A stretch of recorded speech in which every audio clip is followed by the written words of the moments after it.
Brian Alvarez here.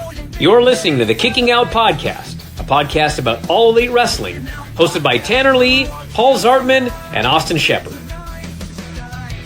You are listening to the number one AEW podcast, the Kicking Out Podcast, a podcast about All Elite Wrestling, hosted by my favorite host, Tanner Lee, Paul Zartman, and Austin Shepard.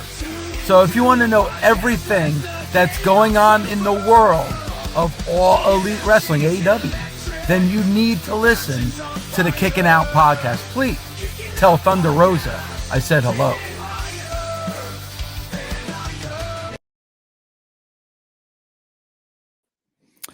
What is going on, Kicking Out Podcast Nation? It's Tanner Lee here for a brand new episode of the Kicking Out Podcast. Hit that like button, hit that subscribe button, hit that follow button, hit that notification bell on YouTube if you haven't already, so you know when we are recording, whether that's a live recording, dropping some new content, whatever it may be over on the Kicking Out Podcast. And if you're listening to this on your favorite audio podcast platform, please make sure you are subscribed or following on our channel on there as well. We really appreciate it. That's an easy way to support our podcast without donating any kind of money or that sort of thing. So just me on this recording, this rare non-live episode of the Kicking Out Podcast.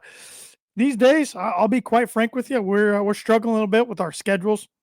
That's why you've seen some Sunday nights, us not going live at 8:30, us going live at a different time on a Sunday, us not being able to record at all on a Sunday. So we're still trying to figure that out. You know, Shep's got a few little boys of his own. Paul's a father, and he also works a lot of Sundays. I am not a father yet, and I don't have a job that occupies my Sundays, but I'm busy at times too on Sundays doing different things. So, but I love doing this podcast for you all. I love pro wrestling, especially All Elite Wrestling. So I want to keep it going. I know Paul and Shep have the same feelings. They love interacting with you all. They love pro wrestling. They love All Elite Wrestling. They love doing this podcast. We have fun with it. So definitely our intentions are to keep it going.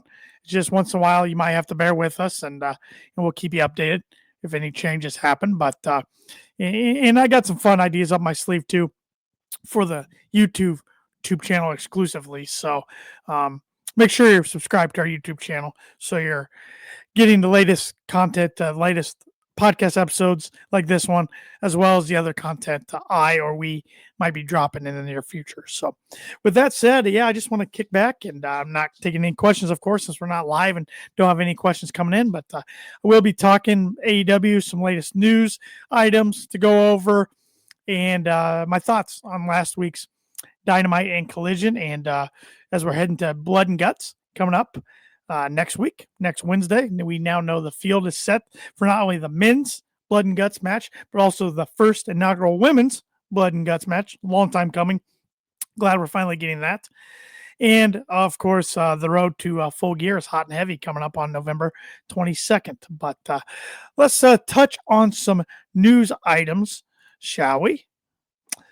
All right. One of them, there's an update on MJF's filming schedule and his potential AEW return, which hasn't been a secret on this podcast or on my Who's Next series videos I've been doing.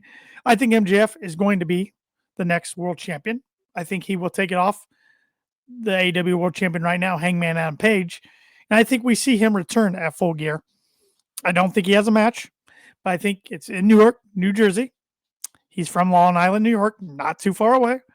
So I think he will make his return after the Hangman Adam Page Samoa Joe match for the title. I think he returns there, and potentially we get a Hangman Adam Page MJF match at Full Gear, or at World's End, late December in Chicago. So anyways, we haven't seen MJF on TV since his Tables and Tax match against Mark Briscoe. Sean Ross Sapp of Fightful Select reported that MJF has almost finished filming his parts for the upcoming Violent Night 2 movie, which is set to be released in December 2026. Sapp also reported that potential return date for MJF hasn't been confirmed, as it appears the former AEW World Champion has been truly bitten by the acting bug and is enjoying his blossoming acting career. Even before he stepped away from the ring to focus on his acting, MJF had a very hectic schedule. Sapp reported that when filming for Violent Night 2 began, MJF would travel between AEW tapings and the movie set, with the majority of filming taking place in Winnipeg, Manitoba, Canada. There haven't been any AEW tapings on MJF's schedule since All Out, but his filming schedule has picked up significantly after MJF wrapped up his time on the set of Violent Night 2. It's possible that he could jump into filming another movie that he is set to take part of. He will be a part of the movie Stranglehold, directed by Clark Duke, which will also feature established names such as Justin Long and Ashley Benson, as well as people with links to the wrestling business, such as Ryan Nemeth and former WWE broadcaster Caleb Braxton. So, yeah, we've seen MJF in The Iron Claw. We've seen him have a big role in Happy Gilmore 2, now Violent Night 2. So, I definitely think he's got the itch for Hollywood, but I still think AEW is the place where MJF wants to be long term. So, we might just see him on more of a part-time schedule, maybe. But with all that said, I still think he's the one that's going to dethrone Hangman Adam Page and be AEW's next World Heavyweight Champion. Speaking of one guy that's a former AEW World Heavyweight Champion and a guy that was one of the founding fathers of AEW, I'm talking about CM Punk and Cody Rhodes. They are featured heavily in the upcoming AEW book, which releases later this week on November 2nd. The book is All Elite. That's what it's titled, co-written by Keith Elliott Greenberg and AEW. I've had the pleasure of being able to interview Keith 2 different times on this channel for this podcast. And I'm hoping maybe I'll be able to get an interview here in the near future in regards to this book. Keith, I think, is one of the best, if not the best, author when it comes to professional wrestling. He's done many, many great books. I got a lot of them over on my bookshelf over here. And yeah, I'm definitely getting this book. It's about All Elite Wrestling. It's about the foundation clear up to modern day. And Fightful Select reports that Cody Rhodes is covered no less than 15 times in the book. In addition to being a former EVP and co-founder, he was a 3-time TNT champion during his 3-year stint with AEW. Mentions of Rhodes reportedly arise in sections about All In, Double or Nothing, the company's flagship television show, Dynamite. His feuds with MJF, Wardlow, Chris Jericho, and Darby Allin are also said to be referenced in the book. Of course, as you all know, in early 2022, Cody left AEW due to a personal issue and then returned to WWE, where he's been ever since, facing the company. That's not said to be in the book, why he left or anything like that. Regarding CM Punk, he is covered no less than 6 times throughout the work. The controversial events, including Punk at AEW All Out 2022 and All In 2023, were not mentioned. So glad Keith was able to mention those guys in the book, cover those guys. I don't believe he got interviews with either one of those guys, but they're still big time pieces when you talk about the history of AEW in different moments in AEW. So if he's coming out with a book, covering the history of AEW, the short 6-year history, I'm glad that they're featured in the book and they didn't shy away from it. Even though both guys are not only 2 of the faces of WWE right now, but also world champions, as we saw CM Punk over the weekend defeat Jey Uso at Saturday night's main event to become the world heavyweight champion. Cody Rhodes retained his WWE championship against Drew McIntyre. Jade Cargill, former AEW talent, beat Tiffany Stratton to win the WWE Women's Championship. And then Ricky Starks recently defeated Uba Themi to become the NXT champion. And I say that all because after Saturday night's main event, all 4 champions took pictures together as a group with their titles. A lot of people out there in the IWC are taking that as a shot at AEW, and it might be, but I don't see it as a bad thing. I see it more of kind of a playful shot, or a competition is good type thing. I remember when Moxley was world champ and Cody was TNT champ early in 2020, them taking a picture with their titles and flipping off the camera. And that was a shot at WWE and probably more so at Triple H at the time. So funny how things kind of come full circle and work themselves out. But did I like the post on social media? No, but I didn't have a problem with it, to which I was going to go online and start ranting or complaining or commenting or doing that sort of thing. I don't have that much time on my hands, I guess, or of the time I do have on my hands, I don't want to get in wars. There's a lot of times I'll have messages typed out to other people out there in the IWC, and then I end up deleting it or backspacing it before I even hit send. So whether that be on X or Facebook or Instagram or wherever, Blue Sky, wherever it may be. So I don't know.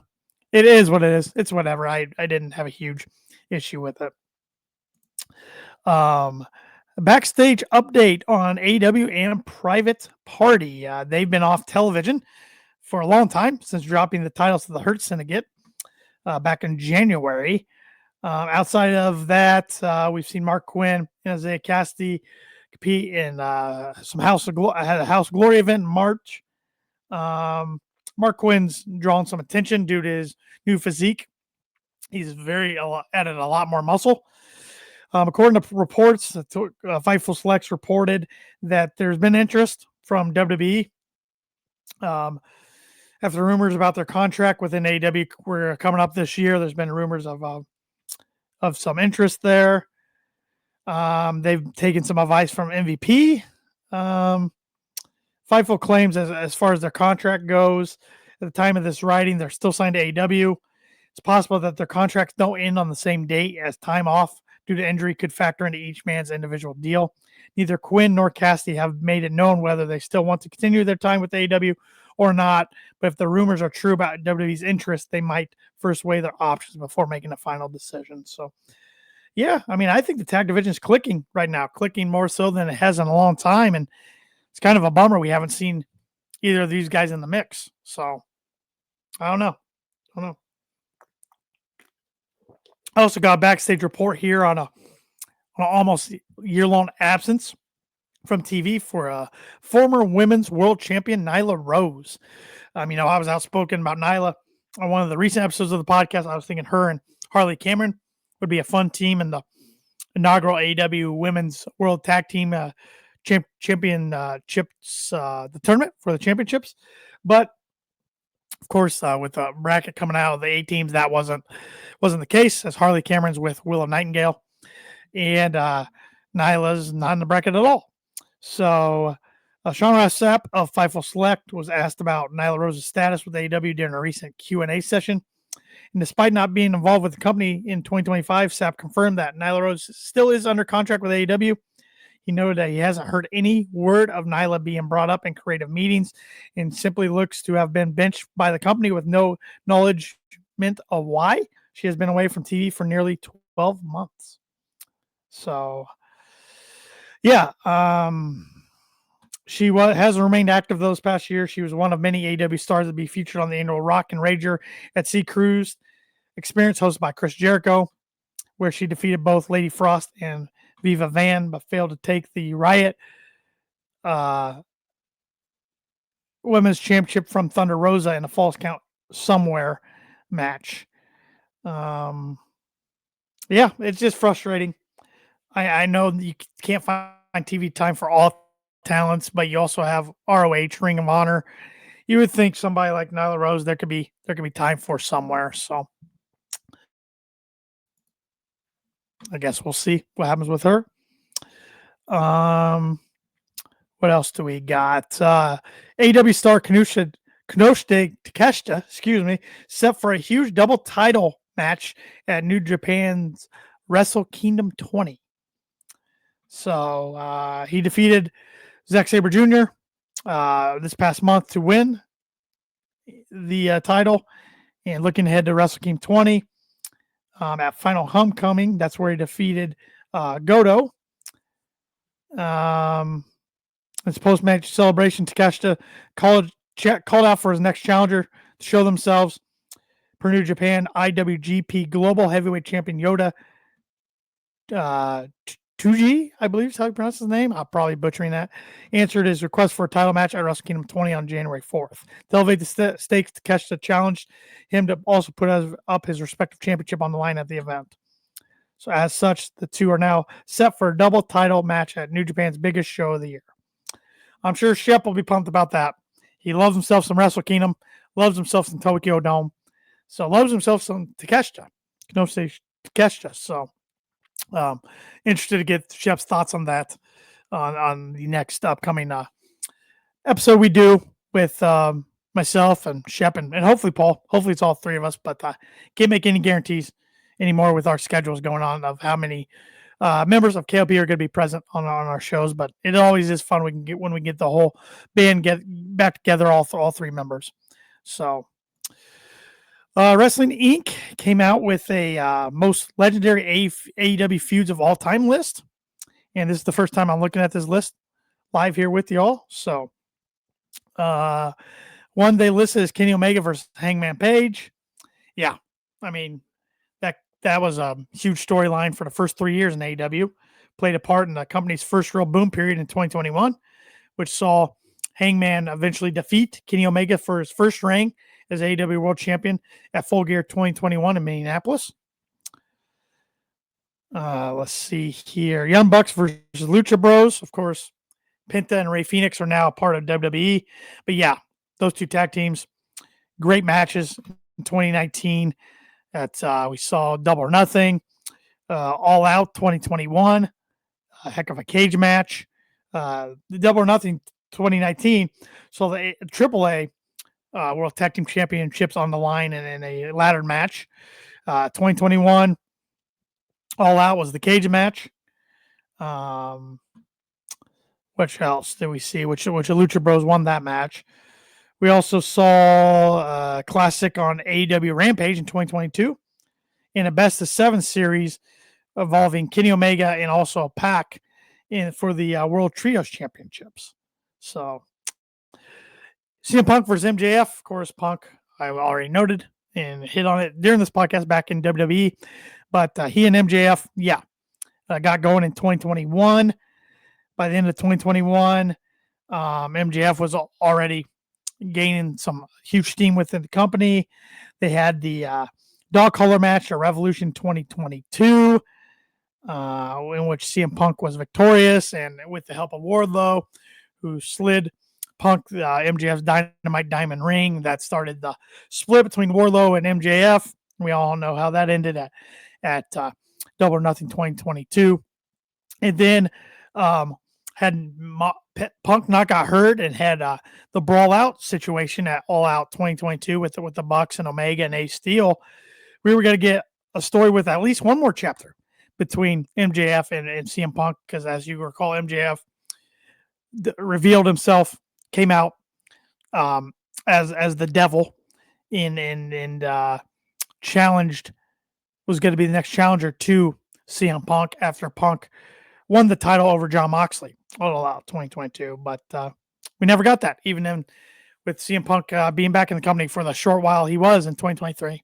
We never got that because CM Punk was mostly on Collision, MJF mostly on Dynamite. So didn't get that. Toni Storm, Mariah May, another act of Mariah May that's now over in WWE. Probably the best storyline they've told with the women, especially one of the best overall storylines they've done in AEW, one of the best feuds. It was influenced by the 1950 movie All About Eve.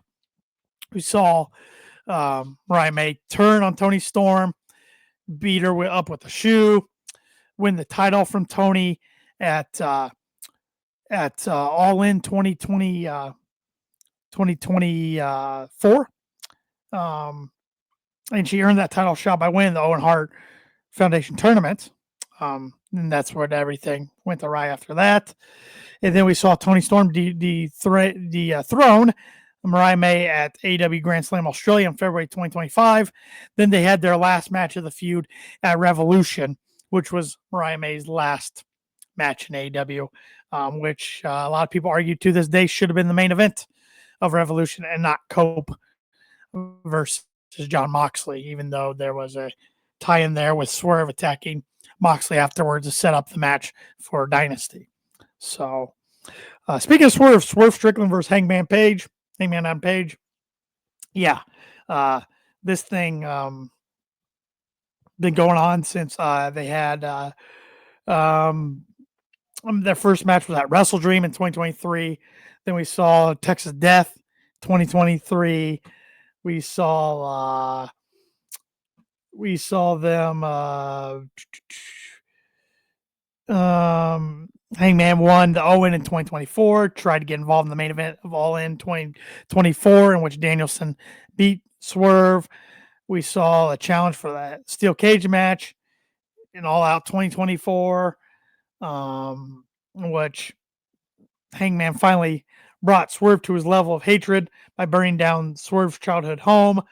But Hangman won that match, excuse me. You have syringes, chair shots to the head, all types of things. So, yeah, I think they're always going to be tied to the hip. I think that could be WWE's Orton Cena. One rivalry which you can revisit the well many, many times. So, yeah, very good stuff there. We had AEW Fright Night, Dynamite, and Fright Night Collision this past week. Both were good matches. Both set up the Blood and Guts matches. Both set up matches for Full Gear. So, on the women's side of Blood and Guts, we learned it's going to be Mercedes Moné, the reigning TBS champion, who will also be vying for the AEW Women's World Championship at Full Gear against Chris Statlander. Moné, Megan Bang, Marina Shafir, new tag team there. They're dominant in their first match together on Collision. They're part of that tag team tournament. Tekla, Julia Hart, and Sky Blue. Of course, Triangle of Death there. And then Chris Statlander, reigning AEW Women's Champion. Jamie Hayter, Queen Amanada, which those two are a team in the tag team tournament. Will Nightingale and Harley Cameron, also a team in the Women's World Tag Team Tournament. And Timeless Tony Storm. So, heavy star power here out of the women's division. Some long, drawn-out feuds in the women's division all coming to head here. Really looking forward to that. And it was reported earlier today that the Blood and Guts Dynamite on November 12th from Greensboro, North Carolina, is going to be a 2.5-hour Dynamite, which, given two Blood and Guts matches, definitely need that for sure. So, and then on the men's side, we're going to have the Conglomeration versus the Death Riders. So, not just a conglomeration, but a majority of the conglomeration. So I kind of hinted on the pod, I think it was 2 weeks ago now. I thought that's the direction they were going for the Blood and Guts match. Some of these people like involved in the Death Riders, they've been involved in Blood and Guts matches numerous times now. But anyways, we got Wheeler Yuta, Daniel Garcia, Pac, John Moxley, and Claudio. So this is 5-on-5. The women's 6-6, 6-on-6. The men's is 5-on-5. So they make up Team Death Riders. Conglomeration, which is, I guess, 4 members of the conglomeration and Darby Allin. So you got Darby Allin, Orange Cassidy, Mark Briscoe, Kyle O'Reilly, Roderick Strong. So really looking forward to that. I assume that will be the main event of the two Blood and Guts matches, but I wouldn't be opposed to the women stealing the show that night and having the main event sing with their Blood and Guts match. So, yeah, it's going to be a great time. I look forward to Blood and Guts every year. Usually we get in the summer. This year we're getting in November, right before Full Gear. So it's kind of interesting, the build for Blood and Guts, for Full Gear, for the women's tag tournament. We've got a lot going on, a lot of interchanging pieces, it seems like, within the stories. So, speaking of some of those pieces, Dynamite kicked off. We had Daniel Garcia, Wheeler Yuta versus Orange Cassidy and Darby Allin in a trick or treat tornado tag team match. This was a good match.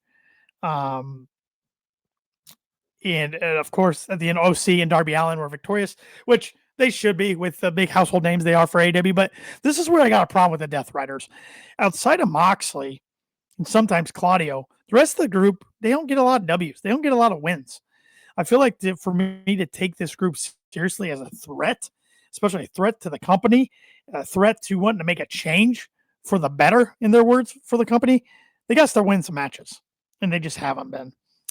Saw the Young Bucks make their way to the ring. John Callis gave them a grand entrance and a grand announcement, ring announcement from the backstage area. Tons of pyro.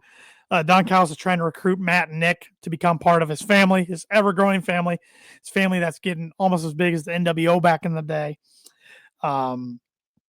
We saw the Young Bucks in action against Speedball Mike Bailey and Kevin Knight of Jet Speed, Dax Harwood, Cash Wheeler of FTR, and Jurassic Express, Luchasaurus, and Jungle Jack Perry in a Fright Night Fatal 4-Way fight, with the winner being number one contenders for the Broditos World Tag Team Championships at Full Gear.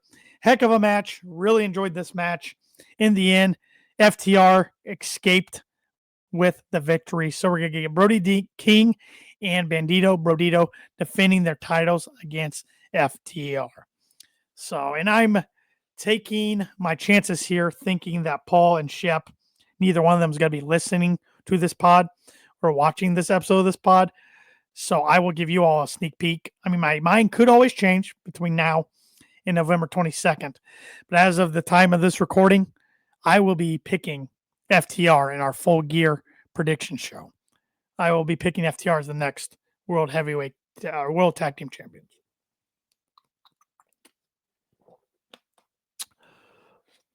All right. So next up, we had the Callis family. They hosted a summit for the Don Callis family.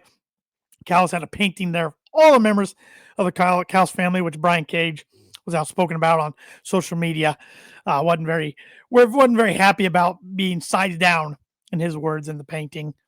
I mean, so you had out there, you had Rocky Romero, you had Clone, you had the Pro Star Kyle Fletcher, you had Hechicero, you had the Walking Weapon Josh Alexander, Mark Davis, the Murder Hawk Machine, Lance Archer, couldn't think of his name, and then you had Okada and Takeshita, who of course were face to face, so they're not getting along for many reasons. And Callis pretty much said, you two are going to get along. You're going to team up on Collision in a tag match. So, yeah. I kind of dig the Callis family storyline, though. I make fun of them for how many members they have in the family. But, yeah, I kind of digging the storyline. They can go a lot of different ways with the members in the storyline. So, kind of digging that. We saw Jon Moxley go against Kyle O'Reilly for the second time. The first time they met in the last few weeks, Moxley was DQ'd for hitting the ref because he was going to tap out to Kyle O'Reilly if it wasn't for hitting the ref. So we had a double count out this time. So, yeah, it was interesting. So I like this slow story they're telling with Moxley. We're starting to see Moxley not be able to win. And I think eventually that's how we get the crack in the foundation, the breakup, if you will, of the Death Riders. So they're going to get sick of their leader not being able to get the win and still telling them what to do. So I think they're going to turn on Moxley eventually. So after this match, we saw all hell break loose, and this is where Orange Cassidy throws out the blood and guts challenge. Didn't have the same pizzazz as William Regal does with the War Games announcement, but in typical OC fashion, it was pretty great. So, let's see here. We had the first match of the women's tag team tournament. We had the Sisters of Sin, Sky Blue and Julia Hart against Jamie Hayter and Queen Amanada. This was a quarterfinals match. As I said, it was the first match of the tournament. In the end, we saw the Sisters of Sin get the win after some help from Tekla. So, Yeah. So Sky Blue and Julia Hart advance in the tournament. Queen Amanada, Jamie Hayter out. Really good match, though. I enjoyed it. Backstage, we saw Shivani standing with Megan Bang and Penelope Ford. Penelope Ford revealed that she tore her UCL is out of action indefinitely. That's what Shivani was asking. Shivani was then asking Megan Bang, about finding a different partner. Marina Shafir then approached her, proposing an alliance, which Megan Bang accepted. And Moxley told everyone to watch out for the two of them. So that's when we end up seeing the announcement of them being in action for the first time together as a team on Collision. And like I said earlier in the podcast, they looked awesome doing so. So the main event, 4-way fight, Samoa Joe, Ricochet, Hook, Bobby Lashley in a number one contenders match for who's going to take on Hangman at Full Gear for the title. Good match that had a lot of time. Saw some fun spots, Bobby Lashley getting mad at Hook, telling him to calm down, apologizing to Taz as he's throwing them all around. In the end, Joe clinched in a the Kakina clutch on Hook, making Hook tap out, which was interesting to see those two interact with, the split from Hook and the Ops, never really being told why. Lashley and Ricochet were fighting up the ramp and everything. So Samoa Joe, Hangman again. We saw it at Wrestle Dream. We're seeing it now, running back now at Full Gear. So after the match, we saw Hobbs and Shibata join Joe in the ring to celebrate Joe's win. Shivani joined the trio in the ring and informs Joe that he'll be signing the contract for his Full Gear AEW World Championship match now. We saw 5 people dressed in some hilarious costumes come down in disguise in a ring as Shivani handed Joe the contract. Joe says he wants to ensure the environment is safe, tells Shibata and Hook to make sure he's safe.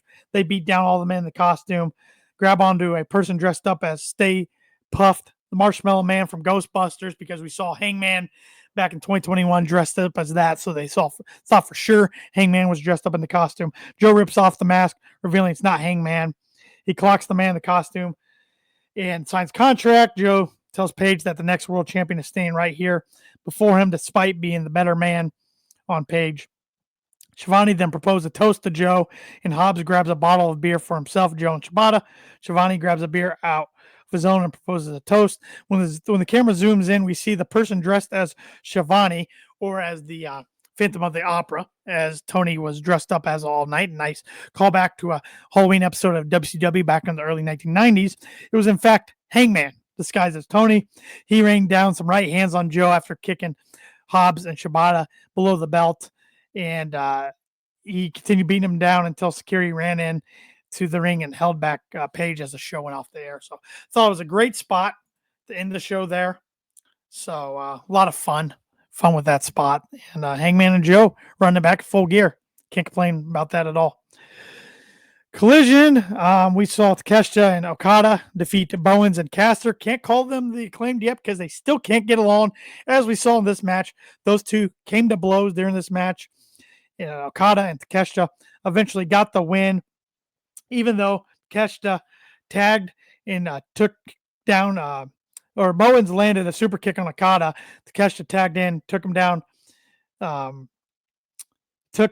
took Bowens down, with the Rainmaker, set up for one of Caster. That's when Takeshita shoved him out of the way, forearm Caster, hit the Raging Fire and Caster for the win. So still can't get along, and man, put that in my veins.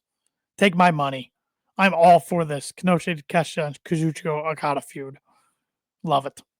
We saw Mercedes Moné defend her CMLL Women's World Championship against Olympia. And man, Olympia looks the part. She looks the part of a female wrestler, of a champion. And still, your CMLL Women's World Champion, Mercedes Moné, got the win.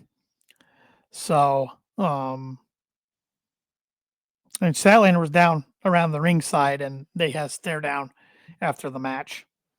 We saw Maria Shafir and Megan Bain against Nixon Newell and Miranda Alize making their AEW debut. You might remember Nixon Newell as Tegan Knox in WWE.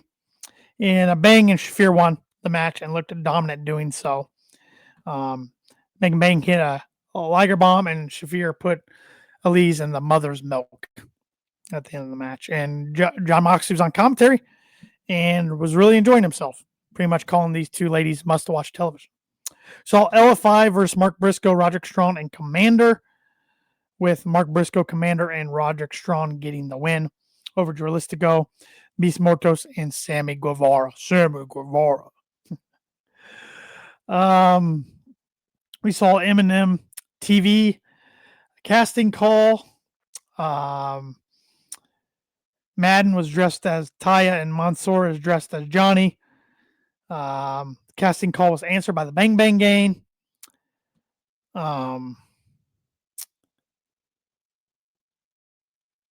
Which the Bang Bang Gang won this match.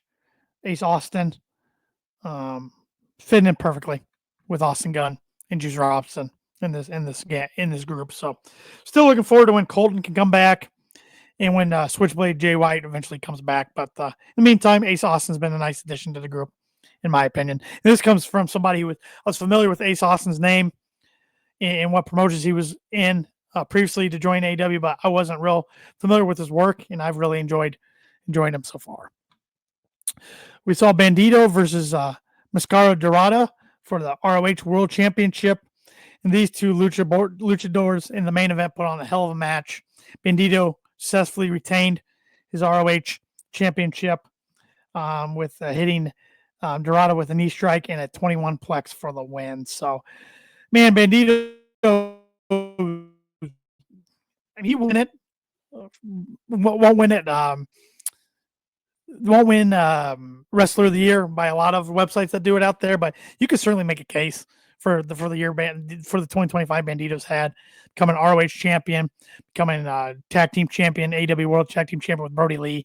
The guy puts on banger after banger after banger matches, and he's really growing on me. Not that I ever had a problem with Bandito. Heck, I told Shep on the last podcast we did that I remember staying up late at night on like Friday nights and watching ROH back in the day, and Bandito always catching my attention.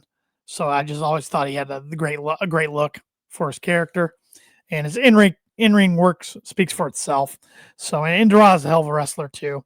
So very fun match there between those two. And all in all, I thought it was a really good week of AEW programming on television. So looking forward to another good week this week, and let's see what we got coming up on Dynamite. Let's see what's been announced while I have all you for the November 5th edition. Let's see here. I don't even know where this Dynamite's taking place. The Bayou Music Center in Houston, Texas. So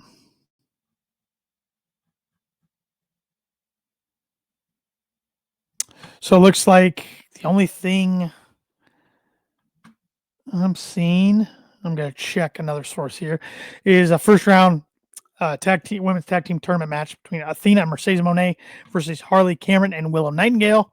I got to think Athena and Mercedes are going to be victorious in that one. Let's see here. See if we got anything else. Yes, okay. We got a 6-man tag match. This is probably the main event. Got Hangman Adam Page teaming with Hook and the Mad King Eddie Kingston taking on the Ops, the trios champs of Smojo, Powerhouse Hobbs, and Shibata. So, yeah, that'll be good. That'll be a lot of fun. So, Hangman, Hook, and Eddie Kingston signed me up for that. So, yeah. With that, I think that's going to do it for this week's episode of the Kicking Out Podcast, episode 251 to be exact. Once again, hit that like button, hit that follow button, hit that subscribe button, hit that notification bell. You can, and all our social media channels, which is Facebook, X, Instagram, Blue Sky, YouTube, at Kicking Out Pod. is our handle on all of those social media platforms. You can support our podcast right there just by doing that. If you want to support our podcast and look great doing so, and pledge some money to the podcast, which we would greatly appreciate if you want to do that. We know times are tough out there for everybody right now, and with the prices of things. So if you find some money laying around and maybe it's a windfall or something, and you want to spend on some Kicking Out podcast merch, we certainly appreciate it. You can do that 2 different places: kickingOutShop.com. We have t-shirts, we have zip-ups, we have hoodies, we have drinkware, we have all sorts of things on there. And we also have a store on Pro Wrestling Tees, in which all but one t-shirt, there's one t-shirt you will find on there and on kickingOutShop.com. All the other t-shirts on ProWrestlingTees.com you will only find on ProWrestlingTees.com, including our KOP Christmas edition t-shirt. So go to ProWrestlingTees.com, type in Kicking Out Podcast, and that'll take you right to our store on there as well. And if you want to follow the members of the Kicking Out Podcast, you can do so on Twitter and Instagram. My handle is at TannerLee92. Paul's is at PaulZartman87. And our reigning defending KOP Predictions champion, Austin Shepard, is at TheShep27. And with that, I'm signing out. Tune in Sunday night, 8:30 p.m. Eastern Standard Time, as we'll be back at it at our normal time slot for another live edition of the Kicking Out Podcast. Have a great week, everybody. This is where I say goodbye and good night. Bang!